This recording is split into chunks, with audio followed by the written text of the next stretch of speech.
Want to know how you could build wealth with real estate in St. Louis? Whether you're just starting or looking to scale up, I'm going to show you the best strategies to get rich with St. Louis real estate. We are going to be going over different strategies in St. Louis, like buy and hold and fix and flip and others. But this is going to be tailored towards St. Louis so you can maximize your opportunities to win in this market. Hi, I'm Ben, your St. Louis real estate ninja. I've been investing in St. Louis for over 13 years now. I feel qualified to talk about real estate investing here. If you want to talk about St. Louis real estate investments or housing or the market or anything about St. Louis real estate, that's what I'm here for. Feel free to email, text, or call me, and I would love to talk to you about St. Louis real estate and your situation and what you are looking to accomplish. We are also a very small channel. If you get value out of this video, please subscribe, like the video. That really keeps me going and trying to give you the best content. But other than that, let's get to the video.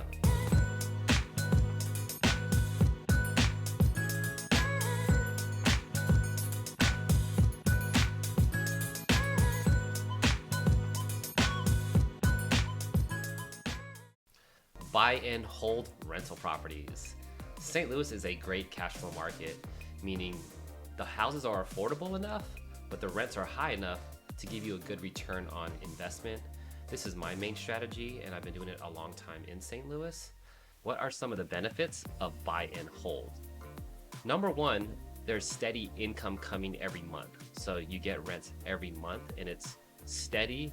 Rental property income is one of the most reliable incomes that there are. A rental property could be paying you for the next 10, 20, 30 years.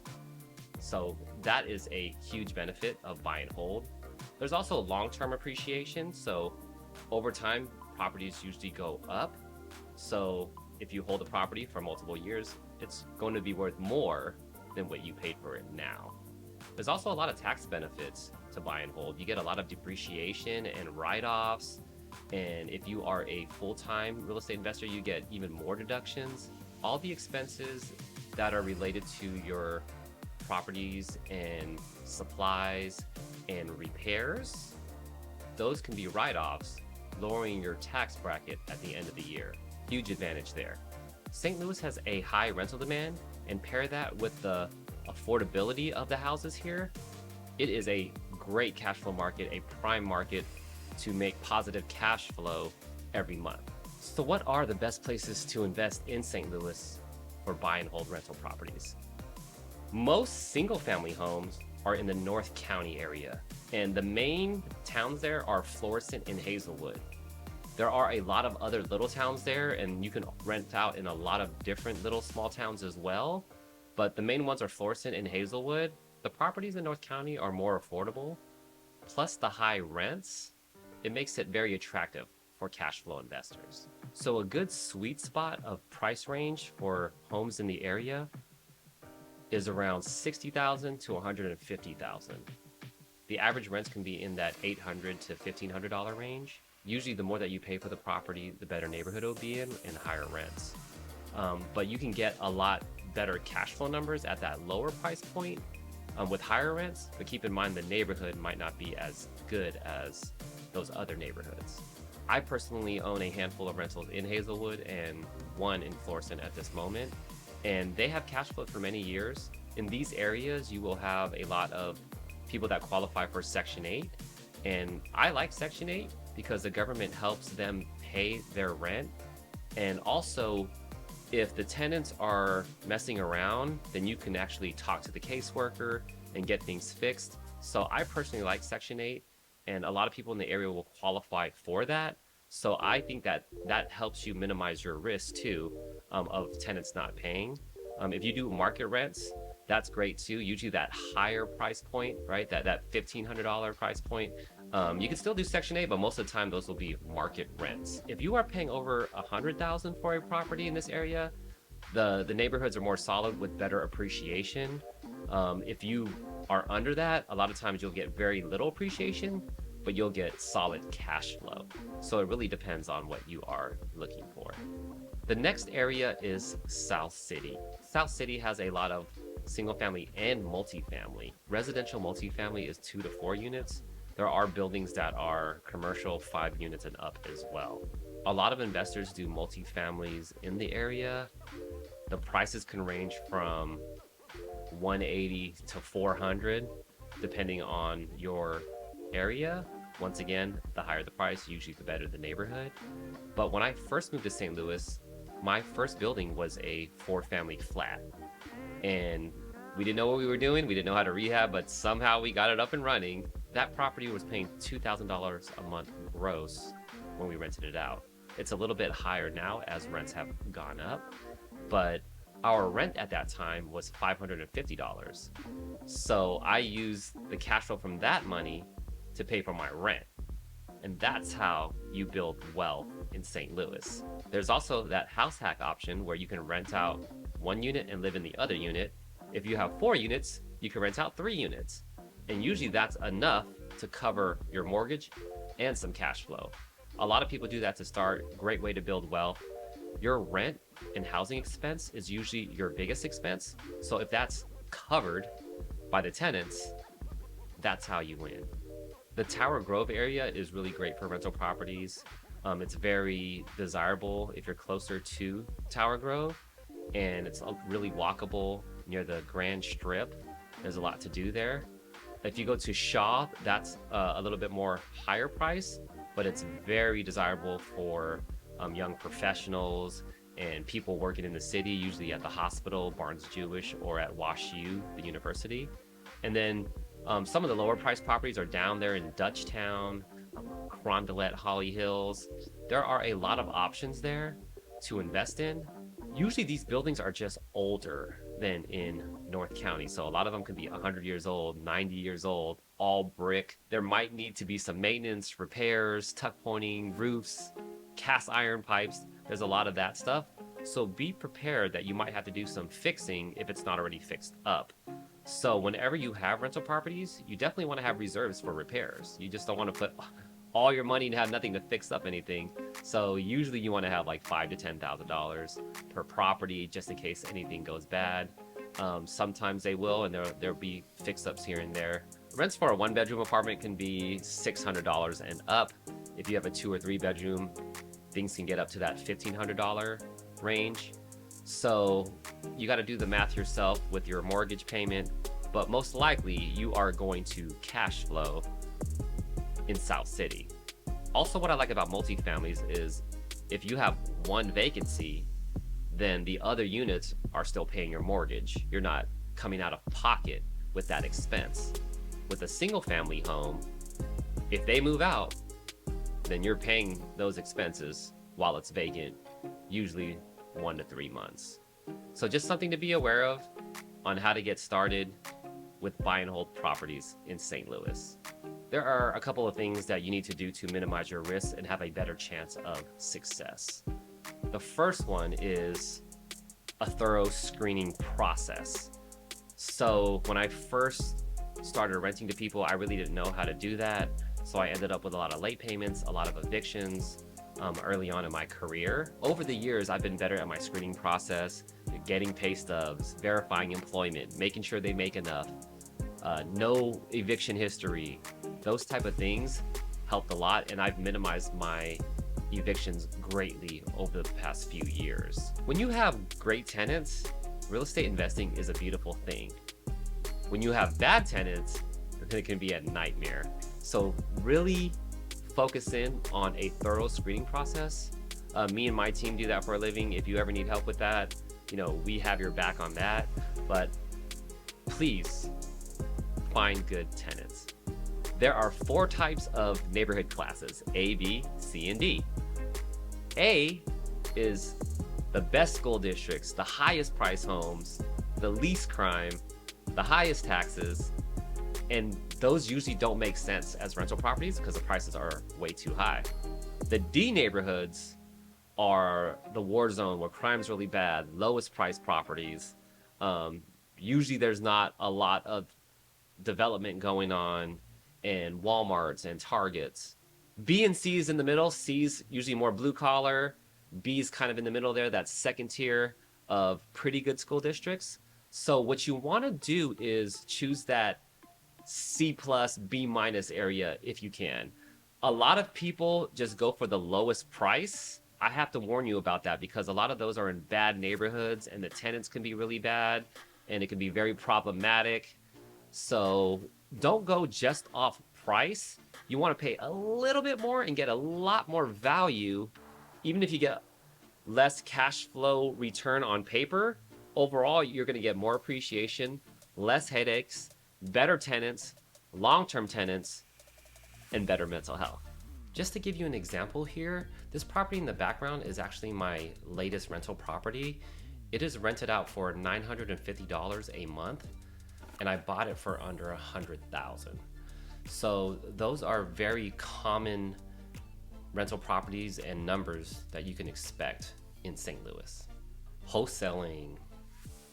Some of you may or may not know what wholesaling is, but wholesaling is talking to sellers and negotiating a price and then assigning that contract and making a profit off of that. So for example, let's say I talk to an owner of a property.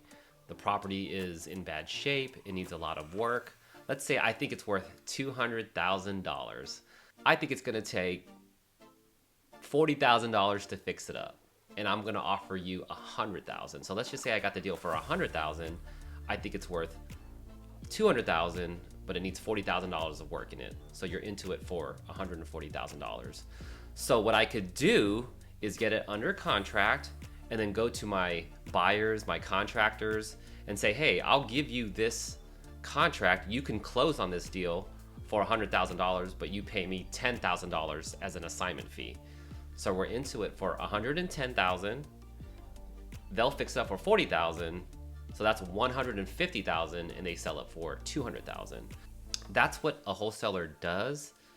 And what I like about wholesaling is that it's a very low capital investment. So we're not buying a rental property, we're not fixing it up. We are spending some time and maybe some money to get deals under contract so we can serve them up to our buyers. A lot of beginners do this because they can make a quick few $1,000s, $5,000, $10,000 just doing flips and assigning contracts. They start building a name for themselves and their business can grow. There are numerous ways to market as a wholesaler. Some wholesalers do direct mail, some of them cold call, some of them text people, some of them go driving for dollars, where they drive around and look for houses that don't have their lawns cut and are in bad shape, and then they find their owner's phone number or mail and then mail them. You can knock on doors. There are a lot of things that you can do to try to get deals. Wholesaling is a job and a process though. You do have to keep marketing, keep talking to sellers and buyers, do deals and close them. Then you have to do it again or else no more money's coming in. So it's not quite investing, but what a lot of people do is build up their cash reserves and then maybe invest in a rental property to get that residual income afterwards. But just be aware, there is a lot of work to it, a lot of effort to it. I know you guys are willing to put in that time and effort to make that money, but I have to let you know what it really takes to be a wholesaler. A lot of wholesalers in St. Louis are beginners too, so there's a lot of people that really don't know what they're doing, and there's also a lot that really do know what they're doing. So just keep in mind, be careful who you work with, because a lot of people don't really know what they're doing or just starting out. With wholesaling, you're not putting up your own money, so it's different than when you actually have skin in the game. Wholesalers do deals in all areas of St. Louis, but once again, South City and North St. Louis are where all the investor activity happens mostly. In South City, a lot of them are in that Tower Grove area, Dutchtown area, those brick buildings in South City. North County St. Louis, North St. Louis, there's a lot of volume going on in those areas. In the lower D-class neighborhoods, there are a lot of volume of wholesale deals because a lot of them are distressed. If you are wholesaling, it really doesn't matter what neighborhood, but if you're gonna be a buyer, I'm very particular that I won't buy in certain areas because I'm gonna hold them later on down the road. So I want it to be in a good C+, B- type of neighborhood. But just keep in mind that it'll be in all neighborhoods of St. Louis when you're wholesaling. So to be successful in wholesaling, first of all, you have to be consistent in your marketing strategy. You have to mail all the time, make a certain number of calls, follow up with a certain amount of leads. If you do that all the time consistently, you are going to get leads, and then some of them are going to convert into deals. You do have to network a lot, get your buyers list up, so talk to people that buy properties to fix and flip, landlords. You have to build up your network so you can sell your deals and also acquire deals that way. You have to be good at negotiation. You have to talk to these sellers. You gotta be good at listening to them, seeing what their needs are, negotiating a win-win deal so they'll sell the property to you at a discount price. So work on those skills if you want to be successful in this. Fix and flip is next. Most of us know what fix and flip is. We all watch HGTV where the house is gutted and then they renovate it in 30 minutes and it's so beautiful and it's a dream home, and now we want to get into real estate, right? Fix and flip is really good because you force the value to go up in a short period of time by fixing it up. For example, we buy a property for $200,000. We fix it up with $50,000, so we're into it for $250,000. Now, if we can sell it for $350,000, that's $100,000 profit there because you were able to fix it up and make it nice and make it livable and desirable for the market. It is really good for people that are handy, that know how to install, that know how to fix utilities, that know how to make a house look beautiful. So it's a perfect opportunity for that. Some of the cons to fix and flip are, number one, that it takes a lot of money. So you do have to buy the property and then fix the property, fix it up yourself, deal with contractors. When you sell it, there's real estate agent and commission costs. So there is a lot of capital involved to do a fix and flip. Rehabs usually take longer than you think and cost more than you think.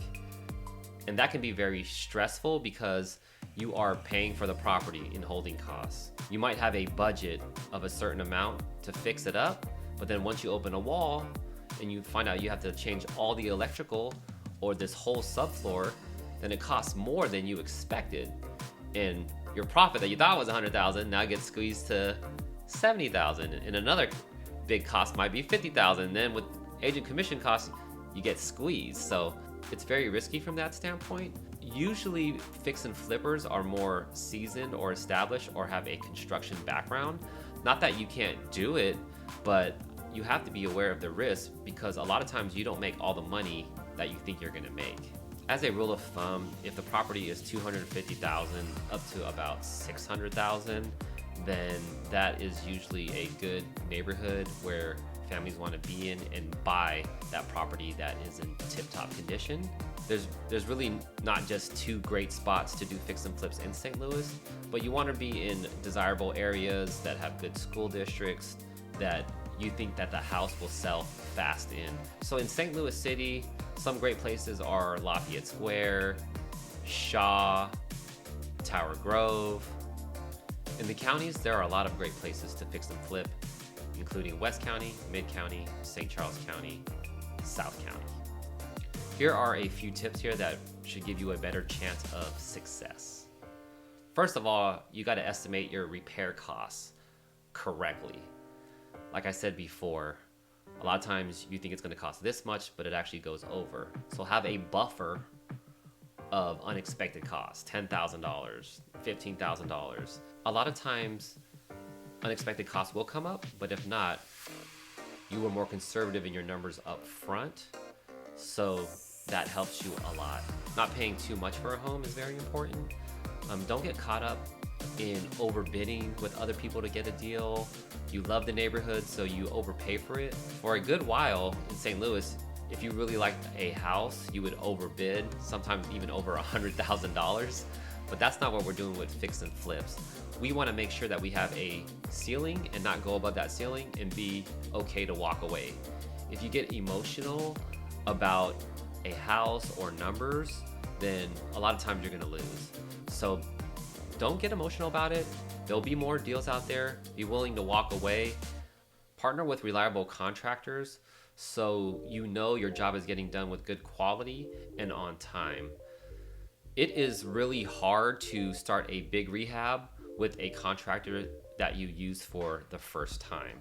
What I like to do is give them a bunch of small jobs first. So I do have rental properties, so I will replace the cabinets there. I will have them paint a unit there, put in a bathroom. So I test them first, and after a couple times, then I kind of understand their strengths and weaknesses, what the costs are, what the craftsmanship is like, and then I go from there. And if I'm comfortable there to do a big rehab fix and flip, then I will pull the trigger on that. But if you just find someone off the internet, or even if it was a referral, if you give them a big job fix and flip off the start, it's probably not going to go the way you think. But good luck on your fix and flips, and I'll see you on HGTV. Airbnb. Most of us know Airbnb. We might have stayed at an Airbnb, and it's basically just renting out your home on a short-term rental basis. When you are charging people per night, you're going to make more money overall than a long-term rental, given that it's rented enough nights. So there is an opportunity there to capitalize on people coming into town, tourism, conferences, the short-term market. St. Louis overall doesn't have as many Airbnbs as many other big cities. There are opportunities there to make your property stand out. The best Airbnbs that I see in St. Louis are usually near key attractions and have good access to the city. So they're usually around Forest Park and downtown, because all the major events happen around that area. So you have the ball games, you have the convention center, you have Forest Park, you have being able to get to all the attractions in the city and all the tourist things that you do around St. Louis. Some cool Airbnb pockets include the Grove, which is a trendy neighborhood, hip neighborhood with a lot of restaurants and nightlife. And then there's Soulard, which has the historic farmers market. It's a historic area with tons of walkability and a lot of nightlife as well. So those are two pockets that have great Airbnbs. People can come to these locations and have that great St. Louis experience. So recently the city enacted an ordinance on Airbnbs. So they're going to tax you a little bit more. You have to get a permit, and you can only have up to 4 Airbnbs in the city. In the county, there is a lot of different townships and municipalities. Some have regulations, some don't. You'd have to go to each of them and see what are the restrictions there on Airbnbs. One thing you do have to be aware of is HOAs. So homeowners associations, a lot of times they don't like Airbnbs, and they'll try to restrict you and shut you down. I would not buy a property in an HOA to invest in an Airbnb. Just too much risk of them shutting you down. In St. Charles, you do also have to have a short-term permit, and they will also inspect the property once a year. Those are the 4 main types of ways to get rich from St. Louis real estate. I hope you got some good information about that, so you can make a good decision on the next steps on investing. If you are ready to start your journey with St. Louis real estate, please text, call, or email me, and I would love to talk to you about your options. I am also offering a free 15-minute one-on-one consultation with me about investing in the St. Louis area. Feel free to reach out to me, and we can schedule something from there. I also made this video here that gives you some more information about multifamily versus single family investing in St. Louis. I think there's a lot of value to this video as well. Please check it out if you want to get more information about St. Louis real estate. But other than that, I'll see you on the next one.